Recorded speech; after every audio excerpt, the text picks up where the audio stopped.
Nous sommes à Bardstown, dans le Kentucky. Bardstown a toujours été une de ces petites villes calmes et paisibles. Connue comme la capitale mondiale du Bourbon, elle a été nommée plusieurs années de suite la plus belle petite ville des États-Unis par USA Today. Les habitants l'apprécient autant que les touristes car ils y ressentaient un sentiment de communauté et d'entraide. Jusqu'au jour où Crystal Rogers, 35 ans, a disparu. Bien que son corps ne sera jamais retrouvé, la disparition de cette mère de famille va mettre à jour un complot horrible teinté d'intimidation, de destruction de preuves et d'un autre homicide.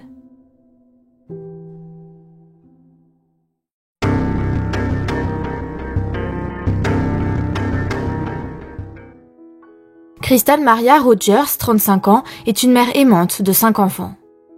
Elle est née le 4 avril 1980 de Tommy et Sherry Ballard et elle est née de la fratrie. Elle a une petite sœur, Brooke, et un petit frère, Casey. Crystal est très proche de sa famille, mais elle a une relation particulièrement étroite avec son père, Tommy. Tout le monde sait que si Crystal a vraiment besoin de quoi que ce soit, elle se tournera vers lui. Elle a été mariée à un homme du nom de Keith Rogers, avec qui elle a eu 4 enfants, Ashley, Kylie, une autre fille et un petit garçon. Quand leur relation a pris fin, en 2011, le couple s'est séparé officiellement, mais légalement, ils sont restés mariés et Crystal a conservé le nom de famille de Keith. Crystal est connue pour son dévouement envers ses enfants, qui sont sa priorité absolue, quoi qu'il arrive dans sa vie. C'était une bonne mère, aimante et à l'écoute. Au cours de sa vie, elle a dû cumuler plusieurs emplois pour subvenir aux besoins de ses enfants, mais cela ne la dérangeait pas. Elle ne se plaignait jamais. Après sa séparation, Crystal a cherché une maison en location pour sa famille et s'était prise de son propriétaire, un certain Brooks Hook. Brooks est bien établi au sein de Bardstown. Travaillant dans l'immobilier, il a fait fortune en construisant ou en rénovant des maisons, puis en les mettant en location.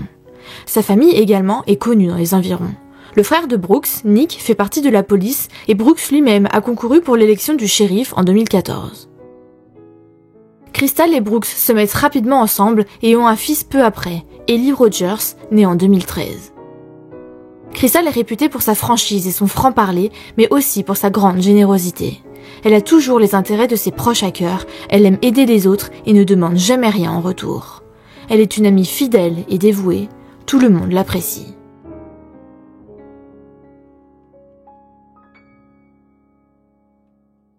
Nous sommes le 3 juillet 2015. Dans l'après-midi, Crystal se rend avec certains de ses enfants à Walmart, où elle sera filmée entrant dans le magasin. Ce sont les dernières images jamais enregistrées de la mère de famille. Plus tard dans la soirée, Crystal, Brooks et Ellie se rendent à la ferme familiale des Hook, à environ 20 minutes en voiture, pour nourrir les vaches et les veaux et se promener dans la campagne. Ils sont rentrés à la maison vers minuit 30 et Brooks est directement monté se coucher. La dernière fois qu'il a vu Crystal, elle jouait à un jeu sur son téléphone. À son réveil le lendemain matin, ils retrouvent leur fils Ellie, endormi à côté de lui. Mais Crystal, elle, est introuvable. Quoi qu'il en soit, Brooks n'est pas inquiet. Il passe sa journée comme d'habitude. Il participe aux festivités du 4 juillet avec son fils et sa famille à lui. Une journée entière sans avoir de nouvelles de sa chérie, mais pour lui, rien d'alarmant. Il est déjà arrivé à Crystal de sortir le soir et de ne pas rentrer dormir. La mère de Crystal, Sherry Ballard, se souvient avoir reçu un SMS de sa petite fille, Kylie, le 3 juillet, lui demandant si elle avait vu sa mère. Sherry a donc envoyé un SMS à Crystal, lui disant que Kylie la cherchait, puis elle a posé son téléphone sans y prêter attention. Mais le lendemain, le 4 juillet, quand elle a reçu un autre SMS de Kylie, lui disant que sa mère n'était toujours pas rentrée et ne répondait pas, Sherry s'est inquiétée.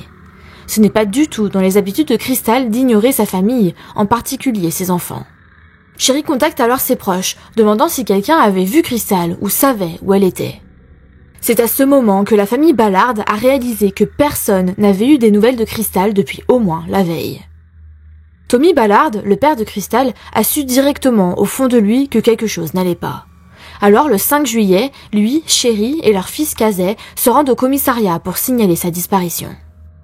Sur la route, ils croisent Brooks. Sherry lui demande s'il a vu ou eu des nouvelles de Crystal, ce à quoi il répond non. Il n'a toujours pas l'air très inquiet. Quand Sherry lui apprend qu'il se rend au commissariat pour signaler sa disparition, il répond laconiquement « C'est ce que vous devez faire », sans proposer de venir avec eux ou de les aider pour quoi que ce soit. À peine arrivé dans les locaux, Tommy reçoit un appel de Keith Rogers, le mari de Crystal, dont elle est séparée. Il raconte à Tommy qu'il pense avoir aperçu la voiture de Crystal garée sur le bas-côté de la Bluegrass Parkway. Ni une ni deux, ils se rendent sur l'autoroute et confirment que la voiture garée sur le bas-côté, une Chevrolet Impala Bordeaux, est bien celle de Crystal. Les clés sont encore sur le contact. Son sac à main et son téléphone sont à l'intérieur, sur le siège passager, ce qui est très bizarre. Le pneu arrière gauche est dégonflé, mais pas encore à plat, et on peut voir des traces noires sur la route suivre le trajet de la voiture. L'endroit où le véhicule a été retrouvé n'est ni sûr ni idéal pour se garer, même en cas de panne ou de crevaison. Et si Crystal était sortie de sa voiture, pourquoi n'a-t-elle pas pris son portable pour appeler les secours ou se faire raccompagner ? Dans tous les cas, la famille de Crystal ne croit pas que ce soit elle qui ait conduit sa Chevrolet jusqu'à cet endroit. Son frère Casey a déclaré que lorsque Crystal conduisait, son siège était rapproché du volant, mais le dossier était incliné vers l'arrière. Lorsqu'il a retrouvé la voiture, le siège avait été écarté du volant et le dossier relevé. Malheureusement, la disparition de la mère de famille ne semble pas être vraiment prise au sérieux par les forces de l'ordre. La famille de Crystal a raconté que, quand les agents sont arrivés sur place, ils ont fouillé très rapidement les alentours de la voiture. Trop rapidement. Puis sont repartis. C'est donc la famille et les amis qui prennent le relais. Tommy crée le groupe Team Crystal pour rassembler les habitants de Bardstown et de nombreuses personnes viennent apporter leur aide pour des battues, distribuer des prospectus et accrocher des pancartes. Une seule personne manque à l'appel. Brooks, le petit ami de la disparue. Pas une fois, il n'a proposé son aide. Il donne une interview par téléphone à Nancy Grace, une procureure, juriste et une animatrice de télévision américaine qui anime sa propre émission éponyme. Interrogé sur ce point, il explique qu'il a bien apporté son aide, mais dans l'ombre, auprès des services de police. Mais ça ne passe pas pour la famille de Crystal. Ils trouvent son comportement étrange et deviennent persuadés qu'il a quelque chose à voir dans la disparition de la mère de famille. Persuadés au point de créer et d'afficher des pancartes, le mettant publiquement en cause. Brooks est interrogé le 8 juillet par l'enquêteur Jon Snow. Il semble très à l'aise, pas inquiet du tout.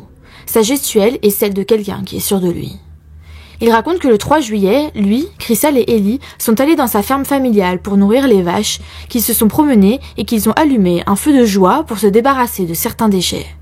Ils sont rentrés vers 23h30 minuit, se sont mis au lit, et quand il a éteint pour s'endormir, Crystal était allongée à côté de lui, jouant sur son téléphone. Le lendemain matin, elle n'était plus là, et sa voiture avait disparu. Quand on lui demande si son couple allait bien, il répond qu'ils ont eu des hauts et des bas, comme tout le monde, mais qu'ils en discutaient et qu'ils réglaient toujours leurs problèmes, car ils s'aiment très fort. Pourtant, il apparaîtrait que des amis de Crystal aient confié à l'enquêteur que Crystal envisageait peut-être de déménager, ce qui irait à l'encontre de ce que raconte Brooks. Il se dépeint comme un père extraordinaire qui reste à la maison pour s'occuper des enfants pendant que Crystal sort fréquemment en ville avec sa sœur et des amis, ce que la sœur de Crystal, Brooke, niera plus tard. Elle affirmera que Crystal sortait rarement car elle avait 5 enfants et un travail et qu'elle était souvent fatiguée. Dans l'interview avec Nancy Grace, il a dit qu'il ne s'était pas inquiété outre mesure car c'était habituel pour Crystal de partir se réfugier chez sa cousine Sabrina pendant plusieurs jours quand ils se disputaient. Quand Nancy a demandé combien de fois cela était arrivé, il a répondu 5 ou 6. Et là, 2 choses sont curieuses. Premièrement, il a affirmé auprès des enquêteurs qu'il ne s'était pas disputé ce soir-là. Deuxièmement, Sabrina a raconté aux enquêteurs qu'au cours des 3 dernières années où Crystal et Brooks étaient en couple, Crystal n'est venue chez elle à la suite d'une dispute que 2 fois seulement et jamais pour dormir. Au moment de l'audition de Brooks, l'enquêteur Jon Snow a déjà récupéré la vidéosurveillance de la route située devant la ferme familiale des Hook. Pour vous donner un ordre d'idée, la propriété fait environ 100 hectares et il y a des champs, des hangars, un étang, etc. La mère de Brooks, Rosemary, vit dans une maison sur la propriété. Crystal, Brooks et Ellie arrivent à la ferme le 3 juillet vers 19h20. La voiture est filmée quittant les lieux à 23h57. Outre la vidéosurveillance, l'enquêteur a aussi récupéré les relevés téléphoniques de Brooks. Il lui demande alors qui l'a appelé le soir du 3 juillet vers minuit 7, au moment où il rentrait chez eux donc, un appel qui a duré 13 secondes. Brooks répond qu'il ne se souvient plus. Il semble avoir beaucoup de mal à se souvenir exactement de ce qu'il a fait cette soirée-là, alors que c'était il y a 4 jours à peine. L'enquêteur propose alors d'appeler le numéro devant lui, numéro qui appartient à un homme du nom de Steve Lawson. Au téléphone devant l'enquêteur, Brooks demande à Steve ce dont ils ont parlé ce soir-là, et Steve explique qu'il l'a appelé pour lui demander s'il n'avait pas une maison en location pour lui. Brooks lui demande ce qu'il a répondu, affirmant ne plus s'en souvenir, et Steve dit qu'il a répondu qu'il devait appeler Crystal pour voir avec elle. Et là, si vous avez bien suivi, vous avez dû noter quelque chose de bizarre. Pourquoi Brooks aurait-il dit à Steve qu'il devait appeler Crystal alors qu'elle était censée être avec lui à ses côtés dans la voiture? C'est ce que l'enquêteur lui demande, je cite. « Pourquoi avais-tu besoin de l'appeler? C'est une réponse bizarre considérant qu'elle est assise à côté de toi dans la voiture. » Et voici sa réponse.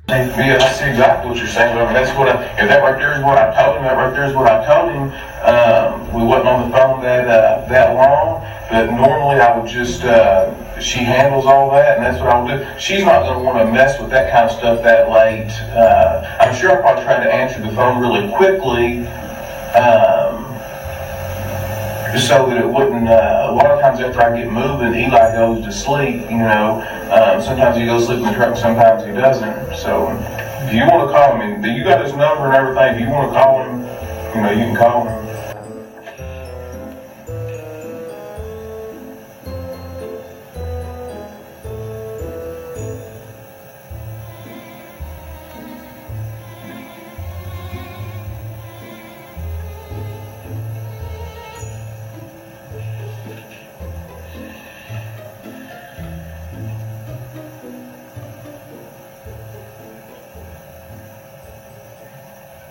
Il bafouille, il ne termine pas ses phrases, c'est sans queue ni tête. Petit coup de chaud, on dirait. Plus troublant encore, Brooks a affirmé que son fils de 2 ans et demi, Ellie, était avec eux ce soir-là. Or, Keith Rogers, le mari séparé de Crystal, a raconté au détective qu'elle lui avait dit avoir engagé une babysitter pour le soir du 3 juillet, ce qui est également confirmé par un SMS que Crystal a envoyé à une amie, disant qu'ils avaient une soirée sans enfants et que ça faisait longtemps. Mis devant ce fait, Brooks continue de nier et affirme qu'Ellie était avec eux. Interrogé sur la raison qu'aurait Crystal de mentir à ce sujet, il répond qu'il ne connaît pas la réponse. Après 2 heures d'audition, Brooks commet une petite erreur. Il parle de son fils, il dit que Crystal était une bonne mère et qu'il a tous les espoirs du monde, mais qu'à ce moment, il est un père célibataire, que son fils va devoir aller à la crèche ou chez une babysitter, alors qu'avant, il était gardé par sa mère, que son fils devra grandir sans elle et sans son amour, avant de s'empresser d'ajouter « si elle n'est pas ramenée saine et sauve ». Puis il commence un peu à s'échauffer, disant que tout cela est ridicule, qu'il n'a rien à voir dans la disparition de Crystal, qu'il est 100% innocent et que les gens vont s'en vouloir de l'avoir accusé quand tout cela sera terminé. Il dit qu'il n'a même pas demandé à avoir un avocat et qu'il est d'accord pour parler avec n'importe qui, sous-entendu que cela prouve son innocence. Pour terminer, Brooks reçoit un appel de son frère Nick, vous savez, celui qui est policier. Brooks écoute ce que Nick lui dit, puis répond un peu bizarrement. « Non, je suis sûre que Crystal n'est pas partie avec un autre homme et personne ne me fera croire ça. » Puis Nick lui dit que les enquêteurs vont déformer ses propos et qu'il doit s'en aller, ajoutant même qu'ils aillent se faire foutre. Selon certaines théories en ligne, cet appel était planifié, car les propos de Brooks semblent un peu trop récités. C'est comme si l'appel de son frère était une bonne excuse pour mettre fin à l'interrogatoire tout en rejetant la faute sur quelqu'un d'autre. Ce qu'on peut retenir de cette audition, c'est que Brooks ne se souvient pas correctement de la dernière soirée qu'il a passée avec la mère de son fils et qui a depuis disparu, et à un moment, Brooks a parlé de Crystal au passé, comme s'il avait déjà accepté le fait qu'elle ne reviendrait pas. Le soir même, Brooks et son frère Nick sont filmés se rendant à la ferme familiale. Aucun doute sur le fait qu'un conciliabule a pris place ce soir-là. Les frères sont ensuite filmés quittant la ferme, l'un à la suite de l'autre. Les enquêteurs commencent à soupçonner l'implication de Nick dans l'affaire. Sa voiture de police est confisquée et fouillée. Le détective Snow l'appelle et lui demande de venir pour une audition, ce qu'il refuse en disant « Je n'ai rien à vous dire ». Le 10 juillet, le chef de Nick s'entretient avec lui et lui demande de coopérer pleinement et de rencontrer l'enquêteur Snow, ce que Nick refuse à nouveau, affirmant que s'il savait quelque chose, il le lui aurait déjà dit. 5 jours plus tard, le 15 juillet, Nick est interrogé par la police de l'État du Kentucky. Quand on lui demande ce qu'il pense de la relation de son frère avec Crystal, il répond que lui et son frère ne parlent jamais d'elle. Il dit qu'il a toujours eu très peu d'échanges avec Crystal, mais de ce qu'il savait, leur couple allait bien. Interrogé sur les potentiels sujets de discorde, Nick répond qu'il pensait uniquement au fait que Crystal estimait que Brooks ne traitait pas ses enfants à elle aussi bien que leur fils commun. Et c'est un fait avéré. D'après la famille de Crystal, Brooks a toujours fait la distinction entre les 4 premiers enfants de Crystal et son fils Ellie. Apparemment, il les traitait différemment, sans aucune tendresse. Il a été très clair quant au fait que les 4 aînés de Crystal étaient uniquement ses enfants à elle. D'ailleurs, quand il fait les courses, il les fait pour lui et Ellie uniquement. Crystal était la seule à subvenir aux besoins des autres enfants, âgés de 9 à 15 ans. Brooks ne s'occupait pas d'eux, ou très peu. Puis les enquêteurs de la police d'État lui demandent quand il a vu son frère à la ferme familiale pour la dernière fois, et Nick semble alors être touché par la même amnésie que son frère durant son propre interrogatoire. Il ne se souvient pas exactement à quelle date il s'est rendu chez sa mère et qu'il y a rencontré son frère. Quand ils lui disent qu'ils savent qu'ils se sont retrouvés là-bas le 8 juillet au soir, Nick ne se démonte pas. Interrogé sur leur sujet de conversation, il dit ne pas s'en souvenir. Les 3 discutent finalement de la date à laquelle il pourra passer un test polygraphique. Nick suggère le lundi 20 juillet. À cette date, le FBI appelle Nick pour lui demander de se présenter au test, ce qu'il refuse car il n'est pas en service. Le 24 juillet, le FBI lui demande à nouveau de se soumettre au test. Nick étant en poste cette fois-ci, il est obligé d'accepter. L'examinateur polygraphique appelle ensuite le chef de Nick pour lui faire part de ses graves préoccupations concernant les résultats.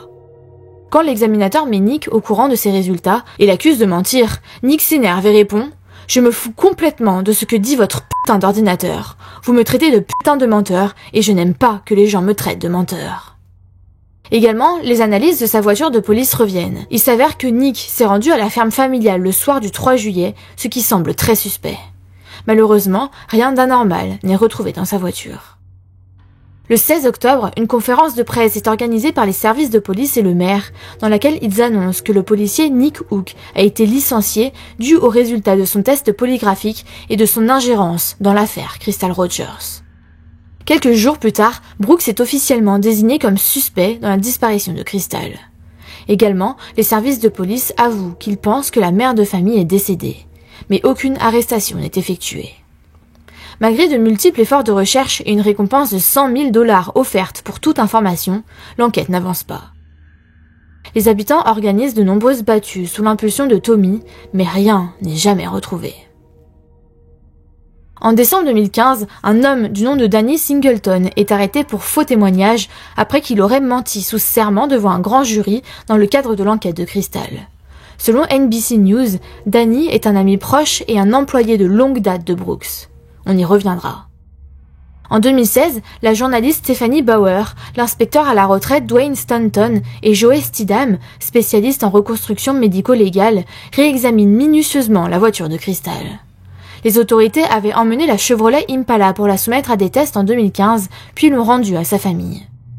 Ces derniers constatent que peu de tests médicaux légaux ont été effectués sur le véhicule. En fait, dans l'État du Kentucky, les ressources en matière d'enquête sont extrêmement limitées.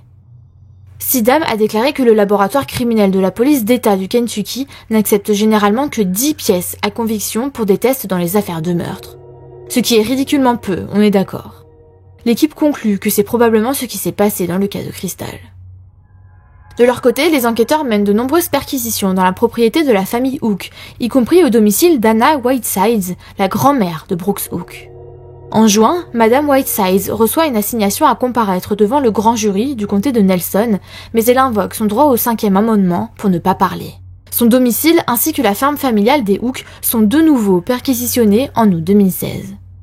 Le bureau du shérif du comté de Nelson, là où se trouvent les maisons, le bureau du shérif du comté de Jefferson, là où Crystal a disparu, le FBI et le département de police de Louisville fouillent plus de 120 hectares avec au moins 14 chiens spécialisés dans la recherche de cadavres. Mais rien n'est retrouvé. Mais pourquoi le domicile de la grand-mère de Brooks intéresse-t-il autant les enquêteurs ? Tout est parti de sa voiture, une Buick blanche. Le véhicule est apparu pour la première fois comme étant un élément important dans l'enquête lorsque Ryan Cecil et Daniel Donohue ont remarqué qu'elle était garée au milieu de la route alors qu'ils chassaient leur raton laveur dans la nuit du 3 juillet 2015 près de la ferme de la famille Hook, le dernier endroit où Crystal a été vue. J'ai juste trouvé étrange que la voiture soit là, au milieu de la nuit, en pleine tempête, a déclaré Donohue. Au début, les enquêteurs n'ont pas donné suite à cette piste, et l'information est restée en suspense jusqu'en avril 2016, où ils ont décidé de la creuser. Ils ont alors contacté Tommy Ballard pour lui demander s'il avait reçu des informations concernant une personne liée à l'affaire qui possédait une Buick blanche. Alors que les enquêteurs espéraient garder cette information sur le véhicule secrète, les Ballard l'ont publié le 28 avril sur une page Facebook qui servait à recueillir des informations sur la disparition de Crystal. Cette publication a permis à des employés qui ont travaillé chez Hannah de fournir un indice selon lequel elle possédait un tel véhicule. Lorsque les forces de l'ordre ont pris connaissance de cette information, elles ont rédigé un mandat de perquisition pour se rendre au domicile d'Hannah et fouiller le véhicule. Mais lorsqu'ils sont arrivés chez Hannah le 4 mai 2016, ils ont découvert que la Buick a été vendue à un concessionnaire automobile de Louisville 2 jours plus tôt, le 2 mai. Les enquêteurs ont obtenu des images de vidéosurveillance montrant Hannah et Nick chez le concessionnaire ce jour-là. La police a appris que Nick a dit au concessionnaire qu'il cherchait un véhicule pour sa grand-mère et qu'il voulait échanger la Buick qu'ils avaient conduite jusque-là. Cependant, le directeur de la concession, M. Stevers, a déclaré que Nick ne voulait pas lui remettre les clés afin que les employés puissent entrer dans la voiture et en évaluer la valeur. Il a dit, je cite, « Ils ont essayé d'échanger la voiture, mais ils ne voulaient pas nous donner accès à la voiture », qualifiant ce comportement de très inhabituel. Il a donc refusé d'échanger le véhicule. Finalement, Hannah et Nick ont réussi à s'en débarrasser auprès d'un autre concessionnaire et les policiers ont pu la récupérer et l'examiner. Et figurez-vous qu'un cheveu a été retrouvé dans le coffre, cheveu qui semblait similaire en termes de couleur et de caractéristiques à un cheveu provenant de la brosse de cristal. Les cheveux sont envoyés à un laboratoire du FBI pour analyse ADN, mais malheureusement, aucun profil ADN n'a pu être établi. Également, aucune trace de sang, de tissu ou de fluide corporel provenant de cristal n'a été retrouvée sur ou dans le véhicule. Selon l'un des enquêteurs, l'ADN de Nick n'a pas non plus été retrouvé à l'intérieur du véhicule. La police décide de faire venir un chien en recherche de cadavres pour fouiller la voiture. Ce chien, Ranger, a été dressé par son maître Terry Benjamin pour détecter la présence de cadavres et d'êtres humains vivants en signalant la présence d'un cadavre en s'asseyant et celle d'une victime vivante en plaçant son museau contre le lieu de la découverte. Terry a demandé à ne pas être informé de la nature des recherches. Ce jour-là, ils sont conduits sur un terrain où se trouvent une dizaine de véhicules. Au cours de ses recherches, Ranger s'est concentré sur 2 véhicules garés l'un à côté de l'autre jusqu'à ce qu'il signale la présence de restes humains dans le coin arrière droit de la Buick. C'est donc une avancée majeure dans l'enquête. Mais apparemment, les recherches personnelles de Tommy commencent à déranger, notamment cette publication quant à la Buick. Et en novembre 2016, un autre événement tragique va de nouveau chambouler la vie des Ballard. Quelques jours avant Thanksgiving, Tommy emmène son petit-fils âgé de 11 ans faire une partie de chasse tôt le matin sur leur propriété familiale. Environ 25 minutes plus tard, Sherry, son épouse, reçoit un appel téléphonique de son petit-fils, terrifié par ce dont il vient d'être témoin. Tommy a reçu une balle dans la poitrine. Une seule balle qui a mis fin à sa vie devant son jeune petit-fils. Les théories du suicide et l'accident de chasse sont réfutées. Il ne reste donc qu'une possibilité, le meurtre. Malheureusement, à ce jour, personne n'a encore été arrêté pour ce crime.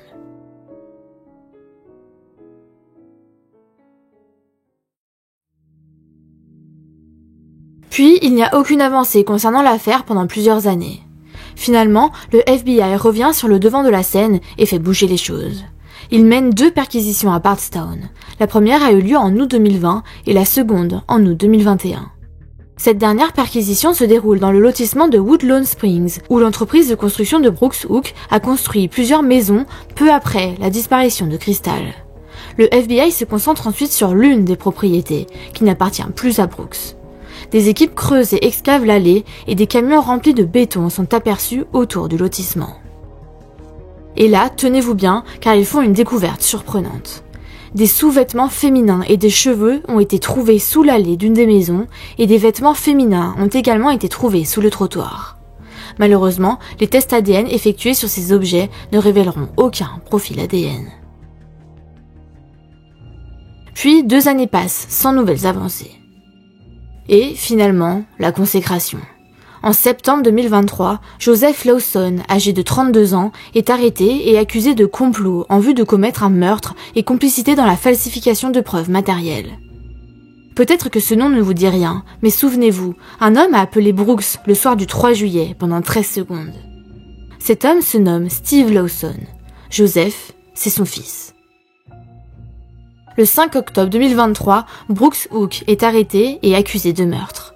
Le procureur Shane Young demande une caution de 10 millions de dollars. Le procureur révèle également que les enquêteurs ont retrouvé une arme à feu vendue par Nick sous un faux nom qui pourrait correspondre à l'arme du crime utilisée pour assassiner Tommy Ballard. Selon les documents judiciaires, je cite, le Commonwealth a fait valoir lors de l'audience de Brooks que son frère Nick Hook était le principal suspect dans le meurtre présumé de Monsieur Ballard. Lors de l'audience en octobre, le procureur Shane Young précise que le calibre de fusil correspond à celui qui a tué Tommy. Il dit, je cite, « Nous examinons 5 critères et jusqu'à présent, 4 d'entre eux sont remplis. » Enfin, en décembre 2023, Steve Lawson, cette fois-ci, le père de Joseph donc, est arrêté et inculpé pour complot en vue de commettre un meurtre. En mai 2025, il est reconnu coupable de complot en vue de commettre un meurtre et de falsification de preuves matérielles et condamné à 17 ans de prison. Au cours de son procès, il a admis avoir récupéré son fils Joseph au bord de la Bluegrass Parkway et avoir appelé Brooks, à la demande de son fils, pour lui dire que le travail consistant à déplacer la voiture était terminé. Un membre du jury a demandé à Steve comment il aurait pu savoir qu'il était impliqué dans un crime. Steve a répondu que Brooks lui a dit qu'il voulait que Crystal disparaisse et que sa voiture soit déplacée. À la question de pourquoi avoir aidé Brooks, Steve a répondu que ce dernier lui avait promis de lui confier tous ses futurs chantiers. Le jury lui a demandé « Avez-vous discuté avec lui de la possibilité de ne pas respecter l'accord ?» Steve a répondu en partie. De toute évidence, comme nous le savons tous, c'est une famille assez dangereuse. Le procès de Brooks et de Joseph commence le 1er juillet 2025. Ils plaident non coupables. D'après les procureurs, le meurtre de Crystal est une affaire de famille. Ils qualifient la mère de Brooks, Rosemary, et son frère, Nick, de co-conspirateurs non inculpés dans cette affaire. Les procureurs affirment qu'entre le 16 juin et le 4 août 2015, Rosemary n'a eu aucune activité sur son téléphone portable principal. Les enquêteurs pensent que Rosemary utilisait un autre téléphone pour communiquer pendant cette période. Les procureurs expliquent qu'ils pensent que le complot visant à tuer Crystal a commencé avec Rosemary lorsqu'elle a demandé à Danny Singleton s'il connaissait quelqu'un qui pourrait se débarrasser de Crystal. Vous vous souvenez de Danny ? Je vous en ai parlé plus tôt. Il a été mis en prison pour parjure car il a menti sous serment à propos de ce qu'il savait dans la disparition de Crystal. Donc, pour répondre à la question de Rosemary, Danny lui a rétorqué « Si tu as assez d'argent, tu peux obtenir tout ce que tu veux ». Un autre témoin a témoigné que Rosemary Hook se réjouissait de la disparition de Crystal et qu'il l'avait entendu dire qu'elle aurait dû disparaître bien avant et que maintenant qu'elle était partie, l'enfant serait élevé correctement. En ce qui concerne Nick, les procureurs le relient au complot, affirmant qu'il ne peut pas fournir un calendrier détaillé de ses déplacements la nuit où Crystal a disparu. Amber Bowman, l'ex-petite amie de Nick, a témoigné qu'ils vivaient ensemble au moment de la disparition de la mère de famille. Les 3 et 4 juillet 2015, ils étaient en train de déménager, mais elle a déclaré que Nick était parti le matin du 3 juillet, soi-disant pour aider Brooks dans une propriété louée. Elle n'a pas eu de ses nouvelles jusqu'au lendemain et il n'a jamais vraiment expliqué où il était passé. Elle dit avoir retrouvé son téléphone éteint dans leur nouvelle maison, expliquant pourquoi il ne répondait pas quand elle tentait de l'appeler. Les données téléphoniques de Nick prouvent effectivement que son téléphone était éteint depuis le 2 juillet à 23h jusqu'au 4 juillet à 13h47. Malheureusement, encore à ce jour, ni Rosemary ni Nick n'ont été inculpés de quoi que ce soit. Pour en revenir à Brooks et à Joseph, le procureur Young commence par ce qu'il décrit comme un rendez-vous romantique prévu entre Crystal et son petit ami Brooks dans la nuit du 3 juillet 2015. 2 amies de Crystal, Christina Holly et Amanda Greenwell, racontent au juré à quel point Crystal était enthousiaste à l'idée de passer une soirée sans enfant avec Brooks. Le procureur continue et déclare que Crystal et Brooks n'ont jamais passé cette soirée romantique. Au lieu de cela, ils se sont rendus à la ferme familiale des Hook et Crystal n'en est jamais repartie. Il affirme que Brooks voulait se séparer de Crystal mais qu'il refusait de payer une pension alimentaire et ne voulait pas partager la garde de leur enfant, Ellie. Il a également eu une liaison avec une femme qui s'appelle aussi Crystal et qui est depuis devenue sa compagne officielle 1 mois avant la disparition de la mère de famille. Ce qui évidemment contredit son témoignage selon lequel il n'avait pas été infidèle à Crystal pendant leur relation. Sa liaison était-elle ce qui l'a poussé à se débarrasser de Crystal ? Christina Hawley témoigne également d'une conversation étrange qu'elle a eue avec Brooks avant la naissance d'Ellie, au cours de laquelle il a tenu des propos négatifs à l'égard de Crystal, notamment qu'il n'aimait pas ses cheveux et que Rosemary, sa mère, ne l'approuvait pas. Elle est mère de 4 enfants, maman n'aime pas ça, aurait-il déclaré. Christina mentionne également qu'elle et Brooks avaient discuté de la possibilité d'une rupture entre lui et Crystal et de ce que cela signifierait pour Ellie. Heather Snellen est appelée à la barre. C'est une ancienne petite amie de Steve Lawson. Elle témoigne qu'en 2017, alors qu'elle se trouvait chez lui, elle a entendu Steve et son fils Joseph parler d'avoir déplacé un corps à la ferme Hook à l'aide d'un mini-chargeur pour $50 000. Elle raconte qu'aux alentours du 3 juillet 2015, alors qu'elle nettoyait une voiture qu'elle et Steve venaient d'acheter ensemble, elle avait trouvé la batte de baseball des Louisville Sluggers que Steve avait avoué lors de son procès avoir prise dans la voiture de Crystal lorsque celle-ci était tombée en panne sur la Bluegrass Parkway et qu'il était venu chercher Joseph. Un autre témoin, Chris Lazur, témoigne au sujet du service qu'il a rendu à Brooks en teintant les vitres de son camion le 2 juillet, puis quelques mois plus tard en retirant la teinture, Brooks prétendant qu'il s'était fait arrêter et avait reçu une contravention. Le procureur affirme que Brooks a intentionnellement fait teinter les vitres de son camion avant la disparition de Crystal afin que personne ne puisse voir le siège vide à l'intérieur en repartant de la ferme. Vient le tour des témoins de la défense. Les premiers témoins appelés sont Heath Forting, un instructeur cynophile, et Porter Hendricks, qui chassait lui aussi le raton laveur près de la ferme de la famille Hook, tard dans la nuit du 3 juillet. Heath Forting raconte qu'il a examiné le rapport de Terry Benjamin, dont le chien Ranger avait détecté l'odeur de restes humains dans la voiture d'Anna Whiteside. Il explique 2 points essentiels. Les chiens dressés pour plusieurs types de recherches ont souvent du mal à faire la différence entre la détection d'êtres humains vivants et celle de personnes décédées, et l'alerte donnée par le chien a pu être compromise par le fait que la voiture avait déjà été examinée par les autorités. Par ailleurs, les avocats de la défense discréditent l'intervention de Terry Benjamin et de son chien, arguant que rien n'a été filmé et que tous les dossiers concernant Ranger et de sa formation ont été perdus en 2017 lors d'un déménagement, de sorte qu'il n'existe aucun document prouvant que Ranger est capable de rechercher des restes humains. De son côté, Porter Hendricks déclare dans son témoignage qu'il n'avait vu aucune voiture blanche ni aucune autre voiture sur la propriété cette nuit-là, contredisant ainsi les témoignages des messieurs Cecil et Donohue. Rhonda McIlvoy, la sœur de Brooks et Nick, témoigne à son tour et explique qu'Ellie souffrait d'un problème oculaire qui le rendait sensible à la lumière et que c'est uniquement pour cette raison que Brooks a fait teinter ses vitres. Concernant le témoignage d'Heather, l'ancienne petite amie de Steve, les avocats de la défense tentent de prouver qu'elle a été contrainte de fournir des informations reliant les hommes Lawson au meurtre de Crystal et affirment en outre que les détectives chargés de l'affaire ont eu recours à des tactiques d'intimidation et de manipulation. Ils appellent à la barre le psychologue cognitif Jeffrey Neuschatz qui affirme que l'interrogatoire mené par la police auprès de Heather était manipulateur et coercitif. Il soutient que cela l'a amené à faire de fausses déclarations. L'interrogatoire en question est diffusé aux jurés afin que Neuschatz puisse pointer du doigt les tactiques coercitives spécifiques utilisées. Selon lui, ces tactiques peuvent inclure des promesses d'indulgence de la part des détectives, toucher les témoins, des menaces et le rejet de tout ce qui ne correspond pas à la version des faits donnée par les autorités. On entend l'enquêteur dire « Votre vie pourrait être ruinée si vous ne vous souvenez pas de plus de détails ». Au cours du contre-interrogatoire, l'accusation souligne qu'avant de témoigner devant le tribunal, la témoin a juré de dire la vérité au jury et poursuit en affirmant que, à la barre, dans un environnement non coercitif, elle a réitéré ses déclarations. Vient le temps des plaidoiries finales. L'avocat de Joseph Lawson, Bobby Boyd, ouvre le bal.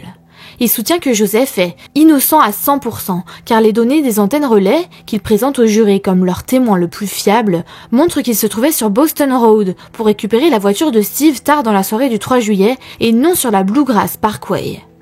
Il réitère que Joseph est une victime collatérale dans la quête visant à condamner Brooks Hook. Il déclare qu'il était à l'époque un jeune garçon immature et toxicomane qui s'est retrouvé impliqué dans cette affaire à cause d'un appel téléphonique de 13 secondes entre son père et Brooks et que des rumeurs ont commencé à circuler sur son implication présumée. Il finit par dire, je cite, « Brooks confierait-il une tâche aussi importante que le déplacement d'une voiture ou d'un corps à un duo père-fils ? Cela n'a aucun sens. Cet homme d'affaires sophistiqué n'a pas engagé ces imbéciles pour faire ça. »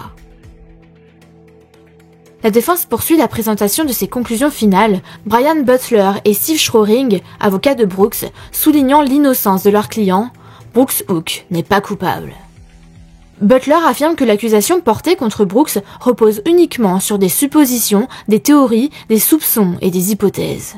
Il soutient que le procès devrait porter sur des preuves et des faits, soulignant le manque de preuves matérielles de la part des procureurs, pas de corps, pas d'armes, pas de témoins, pas de scène de crime. Butler fait valoir que l'affaire n'a pas été prouvée au-delà de tout doute raisonnable. Il déclame « Ils veulent que vous combliez les lacunes qu'ils n'ont pas pu combler avec des preuves. » Tout cela, il l'invente, il lance des idées au hasard en espérant que quelque chose colle. Quant à Steve Schroring, il défend Brooks, affirmant qu'il a coopéré avec la police. Il affirme que Brooks a reçu l'ordre du bureau du shérif de rester à l'écart et que c'était la raison pour laquelle il n'avait pas parlé publiquement de la disparition de Crystal ou participé aux recherches. Les avocats de Brooks demandent le rejet de l'accusation de meurtre, arguant qu'il n'y a aucune preuve d'un meurtre, seulement des spéculations. C'est ensuite au tour des procureurs. Dans sa plaidoirie, le procureur Shane Young explique qu'il existe différents éléments factuels permettant de prouver un meurtre. « Je dois seulement prouver qu'il y avait intention de tuer quelqu'un », ajoute-t-il, avant de présenter les preuves au jury. Il déclare que des témoins ont entendu Joseph Lawson faire certaines déclarations énigmatiques au sujet de son intention de commettre des actes violents à l'encontre de Crystal, comme, je cite, « lui raser les cheveux et lui arracher les dents parce que c'est ce que les cochons ne peuvent pas manger ». Les procureurs font valoir que, bien qu'ils ne sachent pas lequel des deux hommes a réellement tué Crystal, ils pensent que Brooks, Joseph et Steve ont agi de concert pour planifier et dissimuler le crime. Ils déclarent que Joseph Lawson a participé au crime pour de l'argent, précisant que Brooks a versé 50 000 $ à lui et son père. Pour terminer, Young demande aux jurés quelle serait leur réaction s'ils se réveillaient et que leur conjoint avait disparu. Il fait valoir que Brooks ne s'est pas inquiété une seule fois de savoir si Crystal allait bien. Finalement, d'une voix forte, tout en pointant Brooks du doigt et en le regardant droit dans les yeux, il déclare « Cet homme est coupable de meurtre. Crystal est parti avec lui et n'est jamais réapparu. »